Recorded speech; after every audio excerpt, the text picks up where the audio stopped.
Have you experienced the awesome power of the Panasonic Real 3DO system? Obviously. Presenting 3DO, the most advanced home gaming system in the universe. It's time to put away your toys. 3DO from Panasonic, Gold Star, and Creative Labs. A new low price and free games. Mind-blowing graphics of Panasonic Real 3DO. 3DO.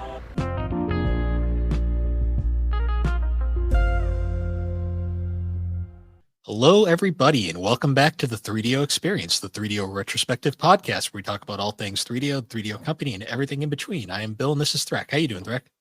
Oh, I'm snowed in, Bill. How are you? I think I'm catching a cold. Oh, you know.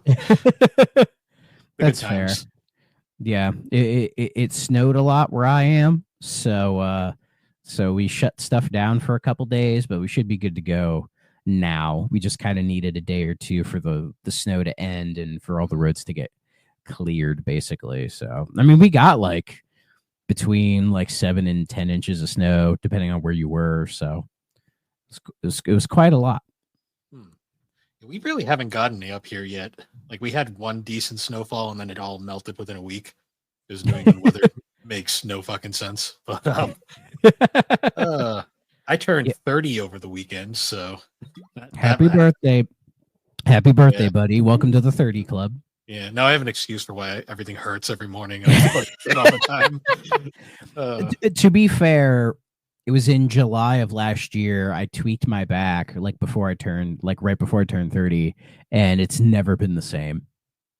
It hasn't. Like, I used to be able to do a lot more, but ever since I tweaked it, like, I even had to go to the doctor and everything. Like, I did what I could to rehab it, but if I exert too much, then my back really starts bugging me. So, because I had to shovel the driveway, and it gave me some issue, but it wasn't terrible. So I just kind of paced myself through the shoveling, because shoveling 8 inches of snow is never fun. But you put a podcast in, you go for it. Yeah, that's what I used to do back when I was still living at home. I picked up a few games though, because I got some gift cards. I finally got Sonic X Shadow. I'm gonna hopefully play that at some point this weekend. Can't wait to hear your opinion on it. I'm looking forward to playing it because I've heard so many good things about it, which is rare for a Sonic game, because I swear everyone has to be decisive about these games. But I feel with Shadow, they just it was them saying like, oh, we should do something with Generations because it's a popular game, and with the whole Shadow, with like the Shadow it being in the movie, and it all just kind of came together at the right time. And yeah, Shadow Generations I compared it to Bowser's Fury, where it is such a nice condensed experience that points to the future of the franchise. Because I think Frontiers was a good idea, but definitely needed some polishing. And Shadow Generations has a lot of that polish that I asked for. So if they're able to carry that into a Frontiers 2 or whatever they do next, the next Sonic game could be something really, really special that like nobody can say is bad, that they have to universally be like, yeah, this is a good one. So yeah, I mean, because I've heard that like one of the common, not really a complaint, just an interesting observation is a lot of people always joke how the Shadow portion, the writing is really good, and then you go back to Generations, you realize the writing is kind of mediocre. Yeah, it was that era, the Colors Generations era, was definitely, the story was leaning more towards like a kid-friendly kind of side, because you had Sonic 06 trying to take itself a little too seriously, and I think because of that, starting with Unleashed, they were like, let's tone it down a little bit so we can have like a more friendly, appealing image for it. But I think it was with Frontiers is when they got Ian Flynn, the guy who did all the Archie comics, to actually write the games. I'm surprised it took him so long to do it. Like, let's single-handedly saved the Archie comics. Like the guy who actually cares about the lore. Like, let's get him to actually write about this stuff. And one of the best things about Frontiers was the writing. Because you can tell the guy who's writing it like knows and cares about it and is taking it seriously in a way that the fans would appreciate. Like, it's not pretentious or anything. It's just, it's doing what any good story I think should do. and the Shadow Generations carries on from that as well. So yeah, the writing is much better now. Nice. I'm looking forward to playing that. I also got the Ace Attorney Investigations collection, so I can finally legally play Investigations 2. Maybe one of these days I'll actually sit down and play an Ace Attorney game. I always say the first one, like if you like the first one, then you'll probably like them all. Because the Yeah. first one's the easiest to get into. Or Yeah. You can either do the first one, or you can start with like the Great Ace Attorney, which apparently is a really good starting point as well. Yeah, I've thought about just getting that trilogy of the first 3 and just playing through that and seeing what I think and kind of going from there, because I know they're pretty crazy and wacky, and they might be games I end up like completely loving. They seem like me games, you know, a lot of point and click stuff and weird wacky shit that happens, you know. It's adjacent to Layton, but it's not Layton. So Yeah. who knows? Yeah, I picked up that, and then the last game I bought was the only retro game. I got a copy of Brigadine for the PS1, which was like one of the few Atlas games I'm still looking for. So I'm like one game away from completing my Atlas collection now. What's the last one? Tail Contordio, whatever. The one with like the little, it's like a little side-scrolling platform where he plays like this little fox character. Is that on Game Boy? No, it's on PS1. Okay, interesting. Yeah, I just need that one, and then I have the full PS1 set. Nice. So while you were doing that, since I've had some free time and the new year has rolled around, so I reset my my gaming catalog. I finished last year with 111 games. So if you go to my Blue Sky, you can see the list. I posted up there. So now I'm on game 3 of the year, which is Batman Arkham Knight. Me and Bill talked about this a good bit before the show, so we won't get too in depth. I will say Arkham Knight I've played all the others. So this is like my last one to complete the set. And it's good, but it suffers from being a bit too overblown and too massive and having a little bit too much stuff to do, especially if you want to try to get like, not just like the good ending, but an ending. You know what I mean? Because when you finish the main story, there is kind of an ending, but it's just kind of like whatever. Like it feels very cliffhangery because the game is wanting you to do more of the stuff. And so you have to do enough of the stuff to actually get like a proper ending. So I'm working through that. So hopefully I'll get it done. And that'll be game number 3 for the year already. But yeah, a good game, but a lot. Way too much. And it's on Game Pass though. So if you have Game Pass, go for it. I think it's been on Game Pass since probably even before I got Game Pass, because when I got it, I saw that Arkham Knight was there, but I think I had a physical copy of it already because it was cheap. And I was like, oh, I'll just keep the physical because it may leave Game Pass by the time I get around to playing it. It's been years and that thing is still there. And as far as I know, it's not leaving anytime soon. Yeah. It just might be one of those games that just sticks around. Yeah. So. Also, if you're a Switch owner, don't play the Switch port. No, I've seen like footage of it and it is like terrible. Like it's one of the worst performing things I've ever seen in my life. Asylum and City are playable on Switch, but my God, don't play Night. My God. From what I know, Asylum runs pretty well. City runs really well. In fact, I wouldn't be surprised if the version of City on there is based on the Wii U port. I wouldn't be surprised. I don't know if it has the magic gloves. If it does, it definitely is the Wii U port. I don't think it does have those, but I wouldn't be surprised if they were like, well, we got City to run on the Wii U, so we can get City to run on the Switch. Easy peasy. And Asylum was probably easy peasy as well. But Night uses the PS4 and Xbox One like really hard to where even playing them on PS5 or Series X, which I'm playing Night on Series, like it still looks really good. And it's probably doing some like boosting of the game. It's not like optimized for it, but it doesn't really need to be. It still looks and runs fantastically well. So the idea of playing that on a glorified tablet just sounds like a nightmare. Like I'm curious to how it runs on Steam Deck. You know? Well, it's hard to say because the PC port is apparently still abysmal. Well, I know they fixed some of it, but I've heard I don't know. Fixed, but it's still not very good. Yeah. So just get it on console. Just get a PS5 or Series and play it there. Because there's a lot there. If you're a Batman fan, it's a lot of Batman.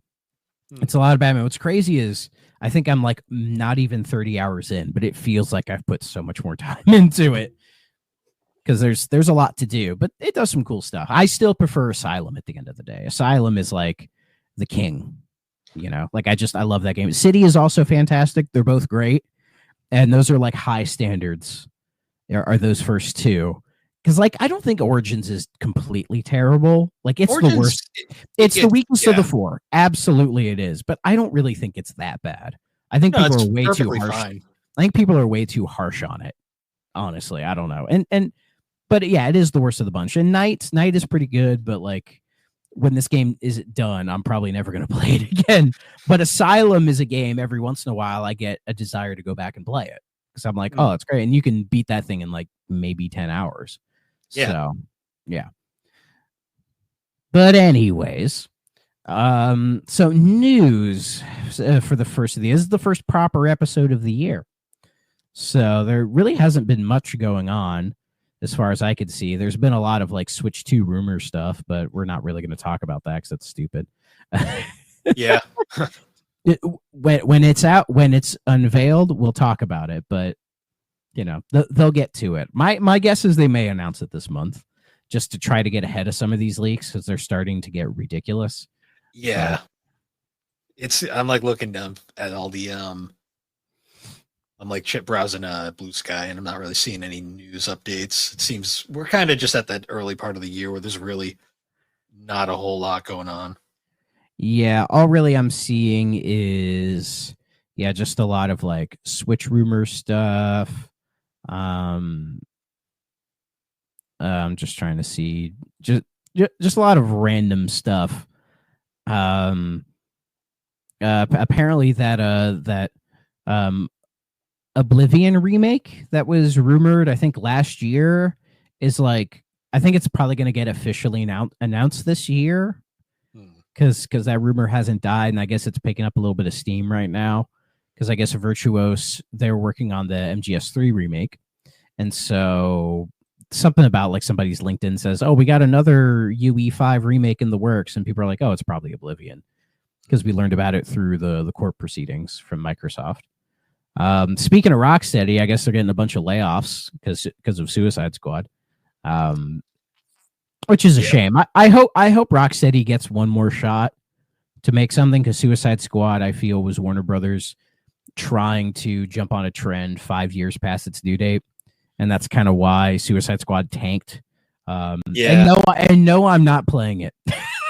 No, I don't know. It's canon to the Arkham series. It is, but I'd rather play Gotham Knights. To be fair, Gotham Knights isn't good, but it's still at least whatever a game, not whatever Suicide Squad's trying to be. Yeah, exactly. Trying to see if there's anything else that crazy going on. Let's see. Some more people left Platinum. I mean, Platinum's in a weird spot right now. Like a bunch of people are leaving, like not just Mia, but other people. And then Platinum was like, "Oh, this year's the 15th anniversary of Bayonetta." And it's like, well, you're not starting off the year strong, but I mean, I don't know what that 15-year means, because it's like they did Bayonetta 3 a couple years back. They did Bayonetta Origins in 23. So I doubt they have anything Bayonetta in the works. Like there hasn't been that much time. As far as I know, Platinum's working on Project GG, which is like Kamiya's like last big thing before he left. So I don't know. Platinum's in a weird spot right now. Yeah, we'll have to see.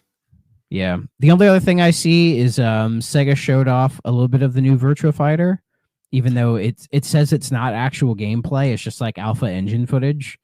But I wouldn't be surprised if the game looks very similar to this. And it looks great. Yeah. Looks awesome. Just happy to have Virtua Fighter back. Very much so. Very much so. But that's all really the news that I see. Nothing too crazy. So yep. I did want to bring up, we had talked about it before the show. We got new Nintendo music because it's been like a couple weeks actually since the last drop. Oh, so. Yeah. It was probably like a Christmas break thing. So yeah, I will do a live at the time of recording. Look to see what it is. Let's see. The app's gotten better about loading the first time. It's gotten better about that. Maybe they heard me. Because that's the thing, they never show you what's new. So you have to go and like search and try to pick out which one is the new one. Trying to see what sticks out.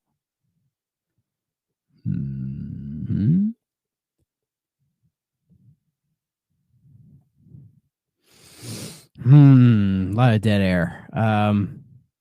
Oh, is it Mario 64? Nope, that's been there. I'll give you one hint. It's a sequel to a previous entry that was already added. Well, I know Wave Race. Was it Wave Race? No. That was a few weeks ago. Okay. It's been a while since I've looked at it then. It's a very mid game with a very decent soundtrack. That's a lot of Nintendo games. There. Somebody's gonna be mad at me. It's not Splatoon 2, is it? Nope. Okay.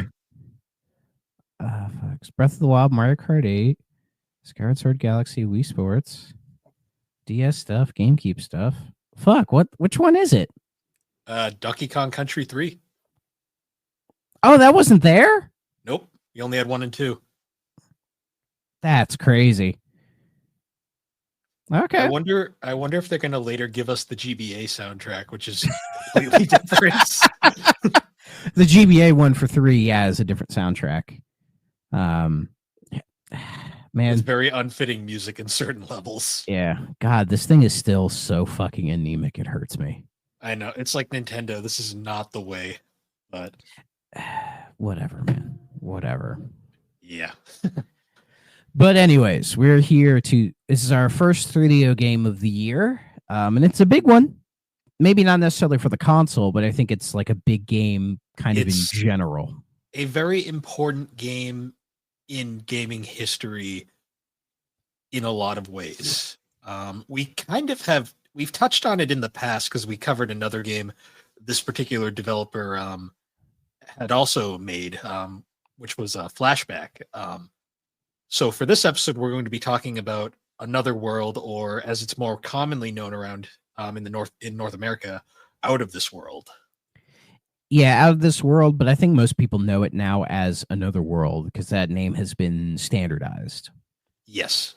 And yes, while I think it was developed and even published a little bit by Delphine, the same people who did Flashback. And my guess is Flashback was heavily influenced by Another World. Yes. If you're talking about this game, you have to talk about one guy in particular, Mr. Yes. I'm going to try to say it right. Eric Chahi.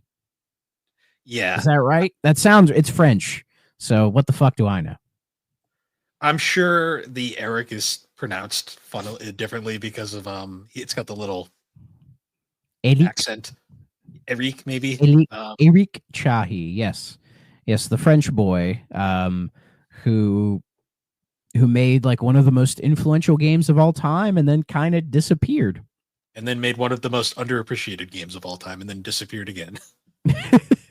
Yeah, he's got an interesting history. We can discuss it right now. Like he was a French game designer, did a lot of work on some stuff before this, made like a game called Future Wars, like a game like Joan of Arc's, he worked with Broderbund, which is like, yes. I believe that's like a European company.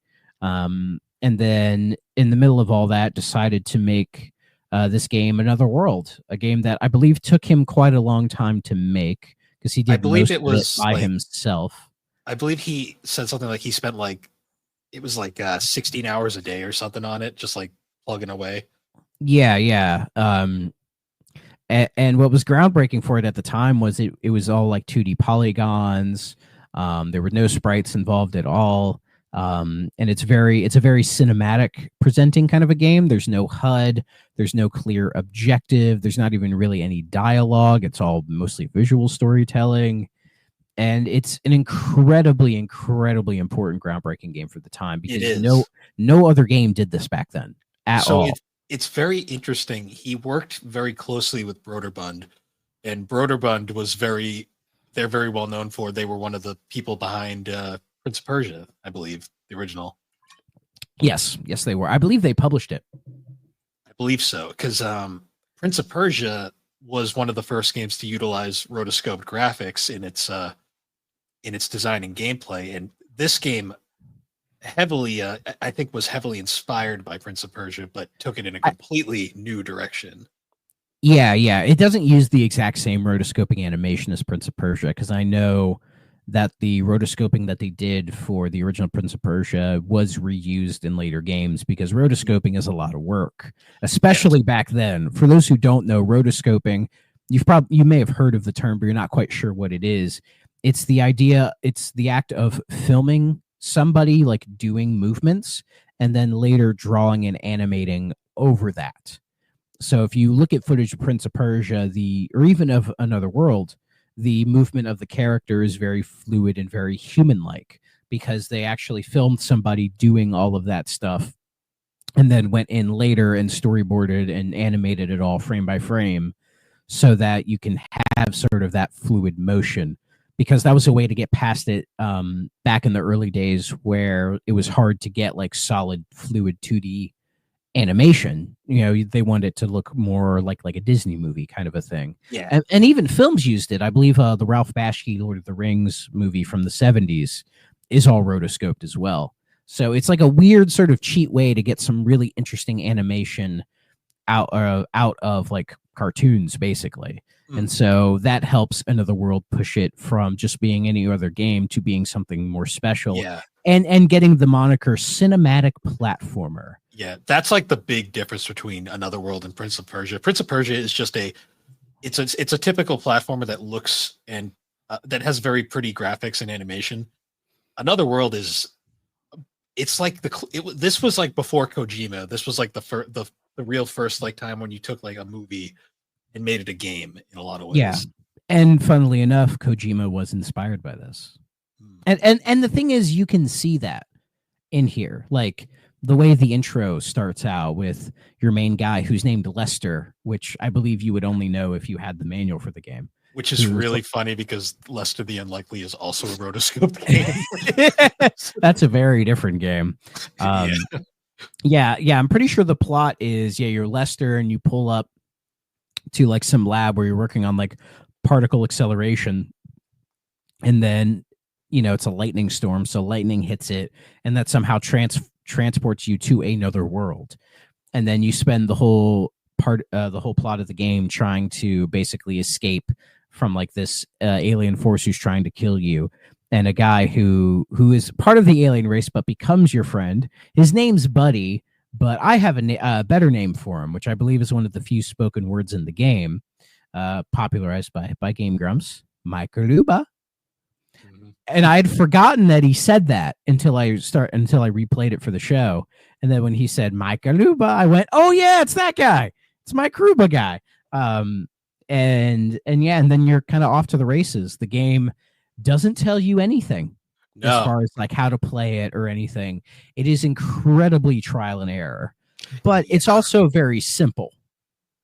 You have two buttons, I believe. You have jump and action. And so you kind of learn to figure stuff out as you go. And there are points in the game where you maybe inch a little bit and then die and then try it again.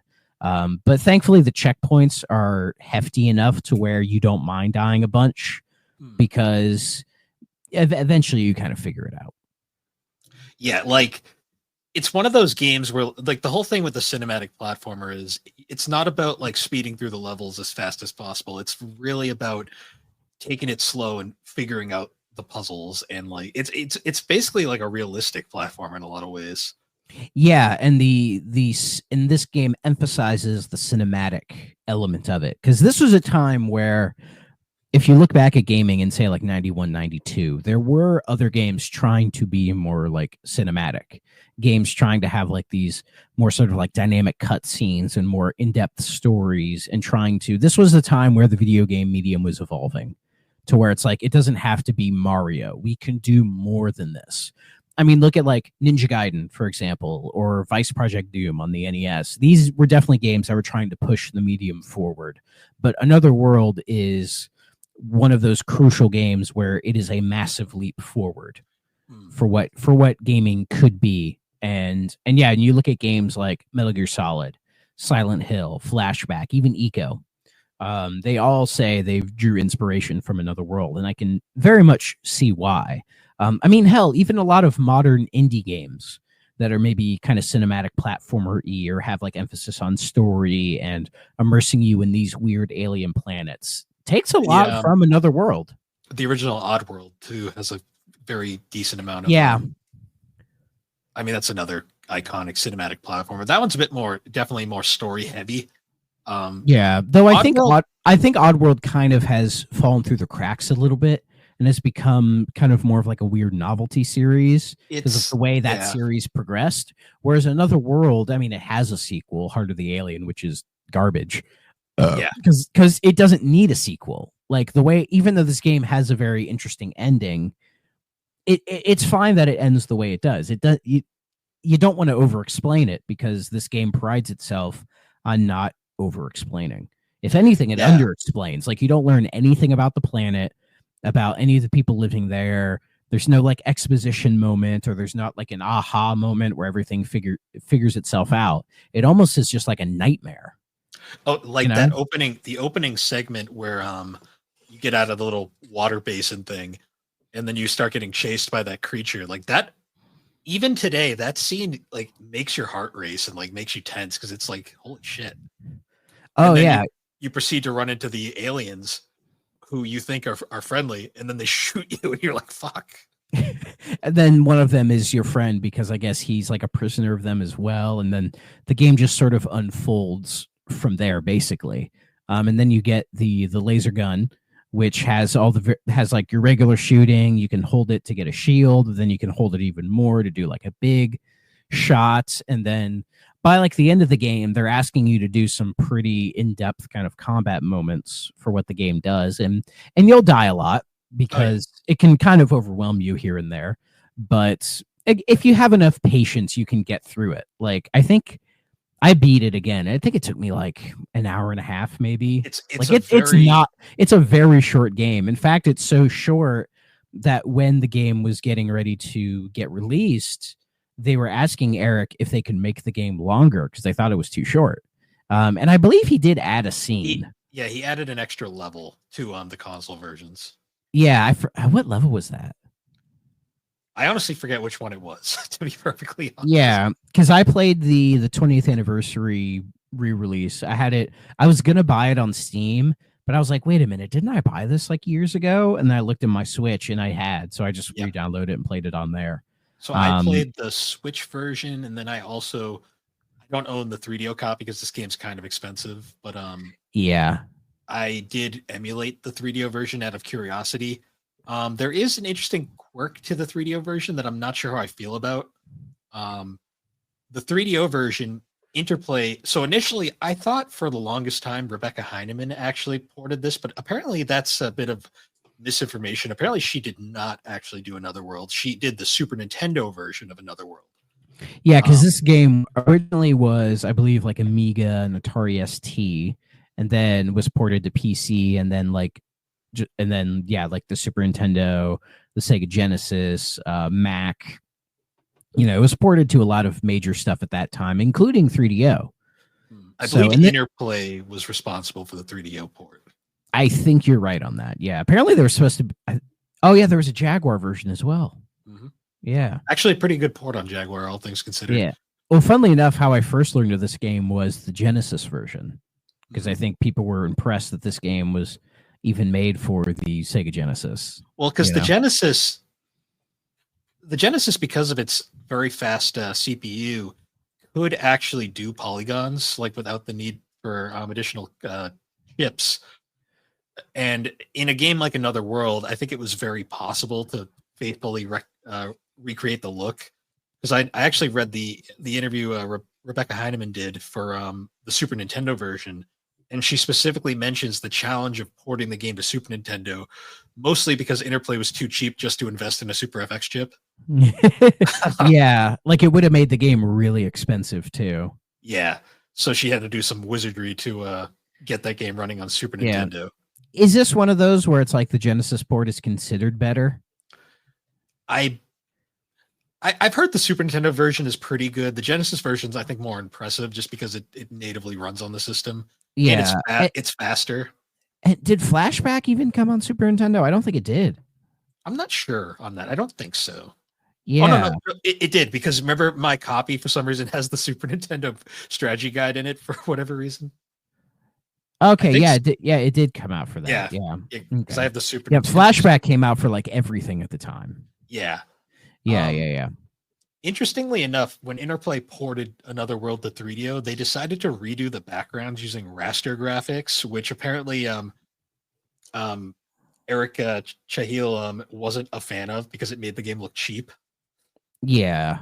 Because when I was playing it, I was like, yeah, the backgrounds don't look as good. I'm like, yeah, the weird. backgrounds, they look weirdly enough kind of closer to the 20th anniversary edition that has like the redone graphics to where, I mean, they look okay, but it does kind of cheapen the game. But to be fair, with the 20th anniversary edition, you have an option of going to the original like pixelated graphics, and they even give you various options for the soundtrack as well, like a complete remaster, like the CD version that was on like 3DO at the time, or like the very original version, which is cool to have like those little options, because the Another World port, there isn't a lot to it. Like there's not a huge amount of settings you can do or messing with the game. It's just a little bit of stuff, and then you just go in and play the game. Yeah, it's one of those games that you kind of, I know, like if someone like kind of picks it up who knows nothing about it, they might scoff at the fact that it looks the way it does. But when you look at it from like the lens of like what this game did at the time it did, this game has like a weird beauty to it in like the cheapness of it. I mean, it's one of the first video games you can make the argument of them being an art form.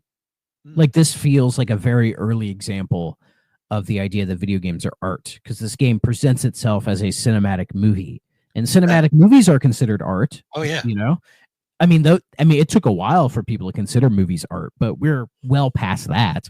Whereas video games still struggle with that moniker even to this day. But Another World was a very, very early example of, no, this is how this interactive medium can be an art form. And playing the game does feel like an artful experience, you know, like something very primitive, but still holds a lot of weight to it, especially when you care about the medium and the history of it, and you want to see where things, like the lineage of video games and the lineage of Another World, still carries to this very day, which is impressive for a game that, like, if you look up YouTube playthroughs of it, it's only 20 minutes long. Yeah. Like, it's, as we said, it's a very short game. There's not a lot to it. Even if you die a lot, it's not going to take you a super long time to beat it. And the few puzzles it has aren't super complicated. There's quite a few fail safes that are put into the game anyways.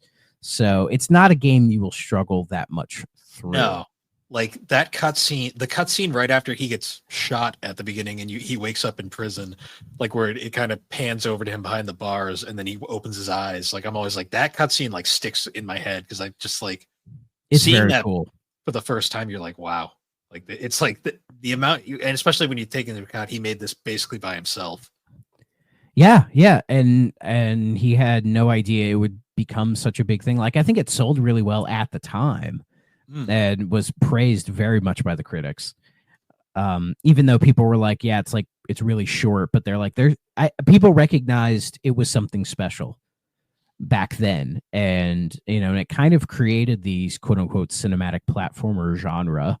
Because if you look at, say, Flashback is copying from Another World in many different ways. Oh, yeah. But Flashback is you could argue Flashback is more of a game than Another World.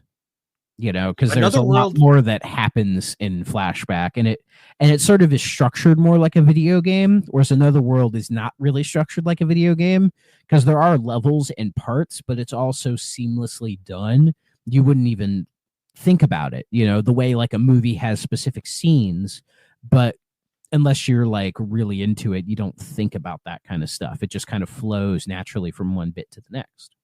Yeah, Another World is, like, to me, one of the perfect examples of, it's not quite a game, it's more of an experience. Yes, it is very much an experience, and in an unironic way, because we said that ironically before. It's phenomenal. Like, even still to this day, I think it's a really fucking cool game. I really enjoy it. Even with the primitive graphics, the atmosphere is like chef's kiss in this game. It is so The atmosphere is great. I love the primitive graphics, but they have a distinct style to them. The music is great. Like the music is very like ambient, atmospheric. Like the water music is Oh yeah. fantastic. Though most games have really good water level music. And yeah, just the whole thing, like its usage of like color and scope, in just very little ways. Like when you're on that elevator with Buddy, and if you go to the very top, you look out that window and you just see the expansiveness of the planet that you're on. Just Oh yeah. it's all little stuff that you could miss entirely, but when you see that stuff, it really brings to life like how big this world is and like how much of like a weird impact you're having on it. And it reminds me a little bit of say like episode 4 from Star Wars, where you're just kind of thrown into it and you don't get a lot of explanation for what's going on. In fact, this game you get even less. But it wouldn't benefit from being like, oh, the name of the planet is this, and currently what's going on is this, and Buddy is a prisoner because of this, and like they see you as like all that stuff would just kill it, completely kill it, because it's not meant to be an overly explained, deep lore kind of a thing, It's a very interpret. The whole point to me, like I think the whole point of the story is it's supposed to be like for your own interpretation of like what's going on. Yeah, exactly. It's a rare instance of like sci-fi that isn't like Star Trek'd out, like as much as I love Star Trek and they'll like explain and go into the details of everything, but that's what Star Trek does, and there's reasons for that. But this kind of doesn't really need to do that. And that's why I say the Heart of the Alien sequel that I didn't play it for this. I don't think you did either. Our good buddies at Fine Time have done a whole cinematic platformer series, which you all should check out. They do Another World. They also do Heart of the Alien. And yeah, they don't talk up Heart of the Alien very highly, but to be fair, I don't think anybody ever really did. Well, it was a completely different team, completely different people behind it. Like it was Interplay trying to get a sequel out of it, trying to be like, oh, we could do more of this. And Chahi was like, it doesn't need it. They're like, you could, but it would have to be like the right thing, and it's not the right thing at all. Like seriously, it isn't. And it's. But the thing is, the Heart of the Alien doesn't taint Another World. No, it's very. To be honest, if you played Heart of the Alien without knowing it was connected to Another World, you probably wouldn't even notice. No, you would know because the only version of it came out on the Sega CD, and it was in a double pack. So when you bought Heart of the Alien for Sega CD, it gave you Out of This World and Heart of the Alien. A pretty solid deal. You got 2 games in it, but I'm just imagining playing Another World and going straight into Heart of the Alien and noticing the drop-off in quality. I might sit down and try to mess with it once. Which is actually kind of interesting. Like, I'm just reading some of the reviews for Heart of the Alien. It actually was heavily praised when it came out, which is kind of interesting. It might have been because it was still like a fresh thing, and Heart of the Alien, I think, does a good job of trying to stay connected to Another World in a lot of ways. Like graphically, it looks about the same. The gameplay is the same, and it's a direct sequel. Basically, it picks up right after Another World ends, so you see all of that stuff, but really there's a reason it's never been ported or re-released at all, and Another World has been ported and re-released so much. Like you can play it right now on PC, Switch, your PlayStation, your Xbox. It's right there at the 20th anniversary, which I highly recommend getting. It is like the definitive version of that game, and it's worth playing. Like if any of this is interesting to you, like we didn't specifically talk about the 3DO version outside of like the little bit in the backgrounds, which, they do look kind of weird. But I think at the end of the day, no matter where you play this game, it doesn't matter because this game is an important piece of history that deserves your attention if you care about the medium, which we assume you do. You're listening to this show. Like reception-wise, like we're not going to go super deep into it because there isn't really a lot of specific 3DO reviews. Like most of the reviews basically... The one 3DO review I found, basically, all the review does is complain that the 3DO version doesn't really add anything to the game, and I'm like, okay, so it's Another World, basically. I mean, I guess, but again, it's like, what do you add to this game? You know, Exactly. there's really not much you can add to it. So They tried to update the graphics and it really didn't do much for it. So yeah, they don't look great, but I think you can look past it. Like it doesn't taint the experience or anything. yeah. Now we did mention, obviously, Flashback. We had mentioned in a previous episode is like a kind of a successor to Another World, but it doesn't. It wasn't. It didn't really feature any of the people. Well, actually, I think it featured some of the staff, but it didn't feature Eric doing the. Eric had nothing to do with Flashback. No, not at all. For some reason, I thought he was involved because of how similar they were, but Flashback is very much its own beast that I think Delphine, probably somebody within the Delphine team that worked on this was like, oh, let's like take this idea and do more with it. And Flashback feels more like a mixture of Another World and Prince of Persia, like kind of trying to put those two games together. In a way, because Flashback, the rotoscoping is much similar to Prince of Persia, and it has more of that kind of flow of the gameplay, but trying to retain the otherworldly experience of Another World. So, and I feel like I was too harsh on it in our video, like kind of looking back, you know, especially after playing this game, I was thinking about Flashback and trying to put it more in context, and it's like, yeah, that's, you know, maybe I should sit down and try to play it properly. I think the thing that a bitch fit about it. Yeah, I think the thing that hurts Flashback compared to Another World is Flashback it's not very forgiving like this game is. That's true. It is very difficult. And Another World is not super hard. Well, it's not that not even the challenge itself, like aside, like it's very forgiving in terms of its checkpoints, like we said, and just progression. Yeah. That being said, though, before we get to must play, okay, stay away, I do want to bring up, because I 50-50. We've said in the past we won't cover certain games, but we probably will. We should talk about Heart of Darkness just briefly. Eric Chahi, he's only made 4 games. Well, at least like the games that are associated with him are like Another World, Heart of Darkness, From Dust, and Paper Beast. So before we get into Heart of Darkness, From Dust was like a PS3, 360, like it's like a God simulator kind of game. It was influenced by Populous. It's backwards compatible on the series. I've been meaning to give it a try, but it like never goes on sale.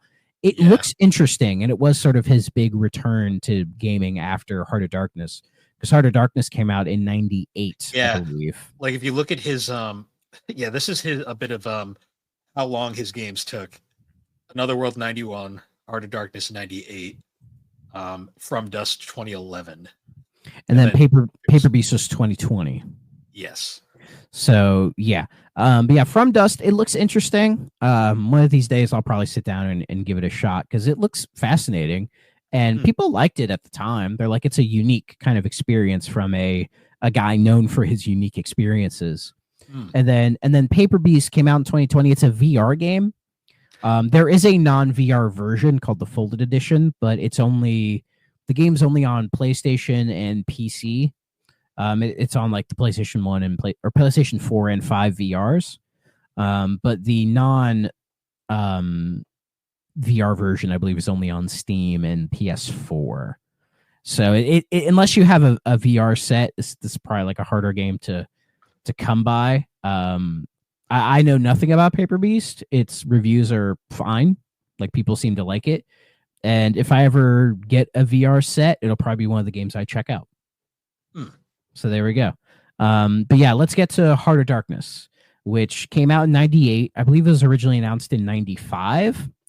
But because I read about the development of this game because he said going from just him to a team of people was really difficult.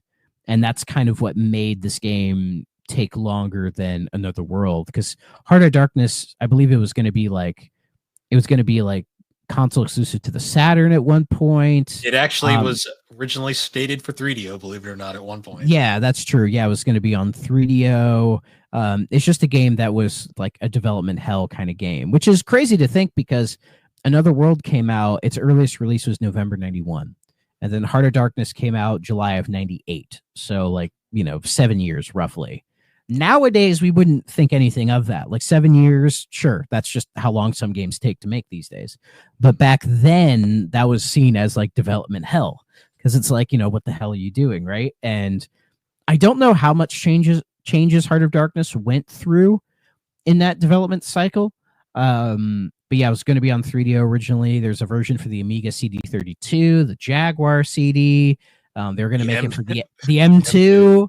But there's apparently a GBA port at one point in the works, but that never happened. It was going to be Saturn exclusive, but Sega pulled the plug on that because it was taking too long.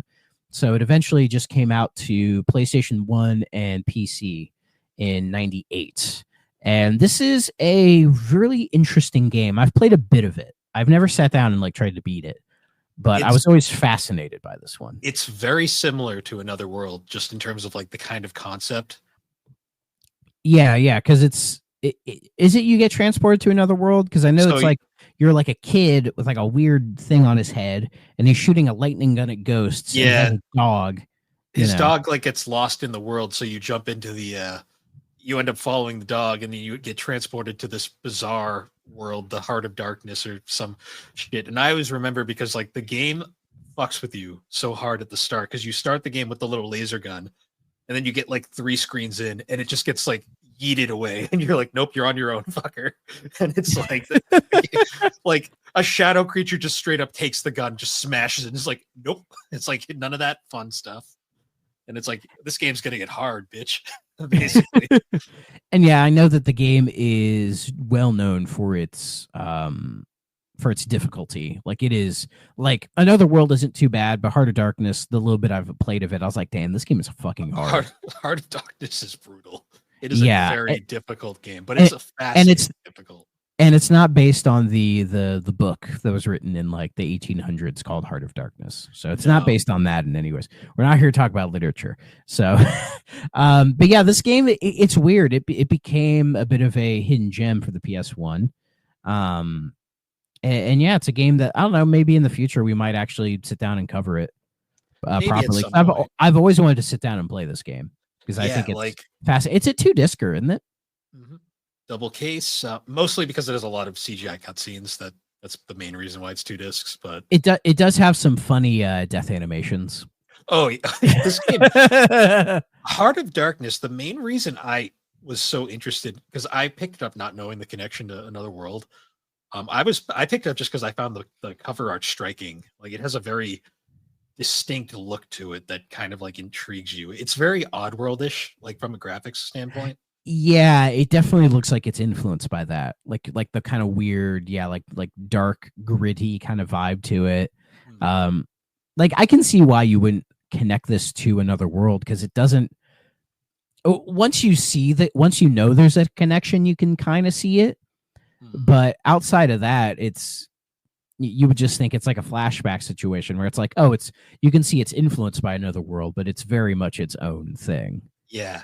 It's the minimalistic storytelling is like the real thing that clued me in, that I was like, oh, I see right here. Yeah, and that's what Shahi is known for, like not doing super deep, over explaining stories. He likes to let the visuals kind of do the talking, which I like because it allows these games to like cross like language barriers and they can kind of be their own thing. That's probably why Another World was so successful, like probably even worldwide, because you don't really need to know whatever they're saying. You can just kind of pick it all up, you know. And My Karuba is universal. Yeah. So must play, okay, stay away. This one, I'm gonna say it's a must play. Oh, 1,000% must play. Like absolutely. Like it's one of those games that's like definitely a must play. You don't necessarily have to play the 3DO version. It doesn't really matter which version you play, as far as I know. But yeah, this game is absolutely a must play because it is important to the history of video gaming. And surprisingly, it holds up, unlike, say, Alone in the Dark, for example, which is also very important, but it doesn't hold up. Yeah, this does. I still think this game is playable, by a modern standard.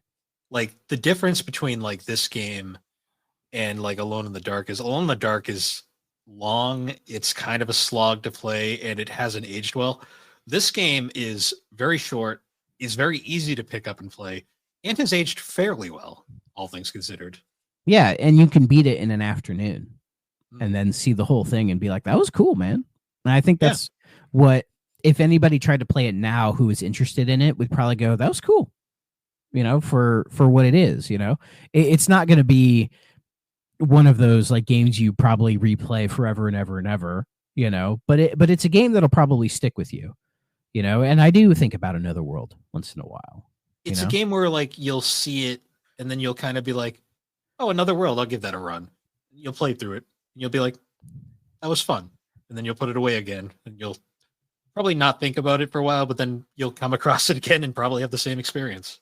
Yeah. And in an age where, as I was talking about, say Arkham Knight, like so many games are so big and full of fluff and just take forever to like get their point across and do what they need to do, that a game like Another World does everything it needs to do in such a short time that it feels refreshing. It's so refreshing and fitting it in with like anybody's like if you're like an indie game connoisseur, right? Like this game would perfectly slide in there. Like they probably wouldn't even know the difference, honestly, because there are so many games like say like Crow Country that try to have that retro aesthetic that if you showed people Another World and said, oh, this came out like a couple years ago, they probably wouldn't think anything of it. No, 100%.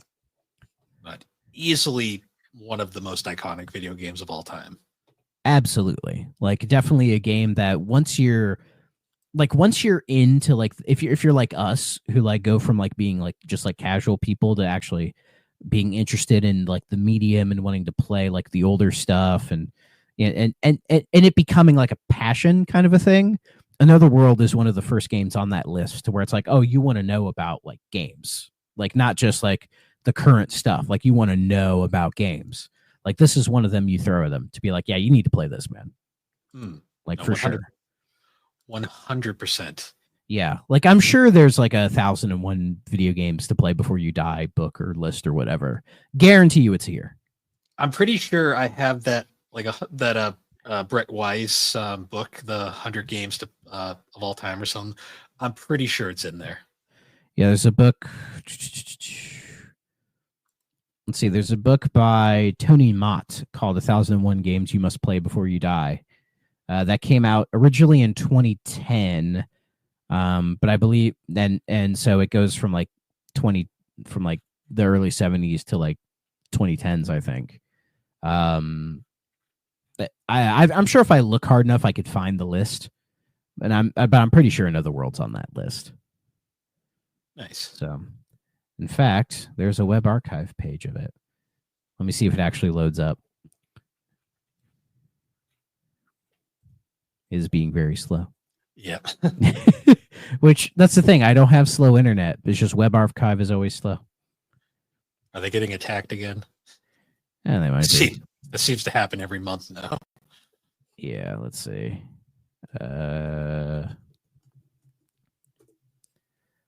See if I can just find the list somewhere else. Here we are. And yep, Another World is on there, as it should be. Mm-hmm. There is one game in that list that is specifically a 3DO game on the list. Is it Wing Commander 3? No. Which one? It's a game we've covered. I have no idea which one. Return Fire.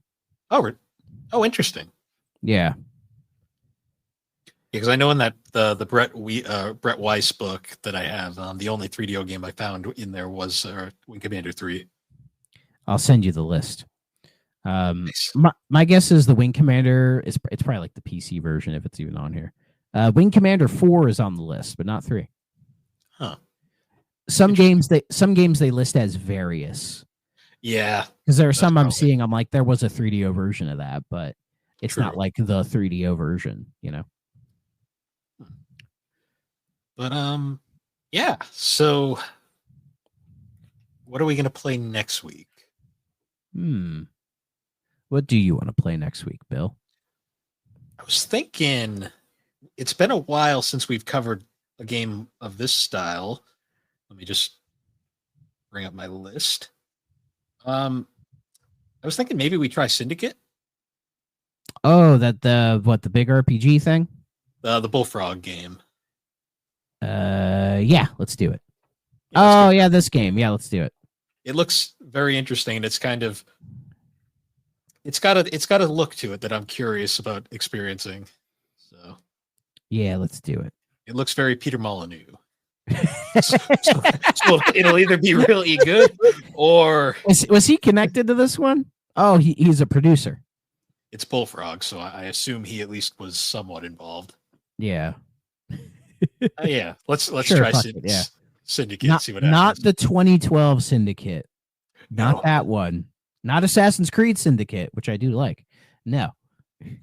No, the weird God sim action adventure thing that I'm not really sure what it is. We'll find out. That's what we're gonna do. But anyways, guys, once again, thank you for joining us on the 3DO Experience. The 3DO Experience can be found on all the major podcasting platforms, particularly Apple Podcast and Spotify. And be sure to check us out over on the Superpod Network. That is superpodnetwork.com. An awesome website where there's a whole bunch of different podcasts, videos, blogs. And be sure to check out all the other shows over there, including Superpod Saga, Super Ghost Radio, Retro Rehab, Tommy's Video Game Ride Along, A Novel Console, Bar Silence, Find Time, the Elder Trolls Gaming Podcast, Remember 64, Gaming Together, Friday Night Gamecast, Gaming and Collecting, the 3DO Experience, Geek Addicts, the Retro Wildlands, Press B to Cancel, the Pre-Order Bonus Podcast, and the Mo Show. Is it just the Retro Mo Show? I like the Mo Show. I think he. I I think Mo video game reviews. Yeah, I think it's Retro Mo. It's basically our buddy Mo, who has been a blogger on the site. He has a Substack. It's just him doing a audio version of his blogs, basically. So if you don't want to read them and you want to listen to them, there's like a few of them already up. They're definitely well worth listening to. He's a big Kirby fan. He has a good one about emulation. So yeah, Mo's great. So recommend Mo. And also Tommy's Video Game Ride Along is no longer. He's done his last episode. Oh, has he? So yeah, he has ended the podcast and he's going to go to doing more blogs and stuff. So yeah, he said it kind of sparked his wanting to just write more again. Like talking about journalism just has him want to write. So go for it, buddy. You have that journalism degree. Use it. Yeah. I'll probably leave his name in the scroll just so if anyone wants to look at the back episodes, they can give it a shot. Oh, they're all worth listening to. They're all like really, really well done. And you get to hear a lot of like Tommy's sort of experiences, like trying to break into the industry and not having any connections, you know? Like it's funny, but it's interesting to hear, you know? And you never know, he might bring it back at some point. So oh, that's true. But yeah, so once again, guys, thank you for joining us, and we will see you all later. Bye-bye. If you're not playing on a 3DO system,